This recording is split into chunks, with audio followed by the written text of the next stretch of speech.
you have one, a stability ball, or maybe at the gym, I don't know, but it's pretty cheap on Amazon. You don't have to pay a really high price. You just want a fairly good, thick one.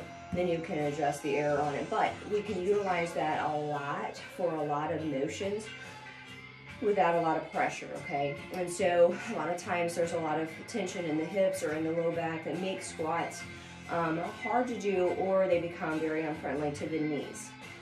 So what I like to do is get people comfortable, because I'm all about leg day and I am all about squats, don't get me wrong, but sometimes it's a matter of reconditioning the mind and where you're supposed to be able to feel that. So with the stability ball, you can have that at about at your lumbar or at your butt, because you are going to be rolling with it, okay?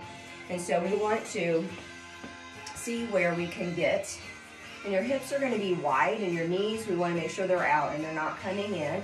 Your feet are pointed forward, and just seeing how far you can and squat into that, and your hips can come into that as you roll down.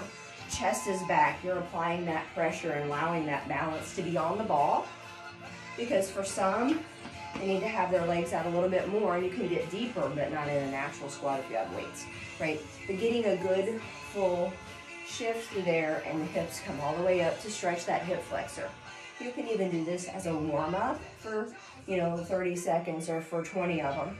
Sometimes it's just a matter of getting in that motion and then being able to be wide so that you have room through your hips to squat.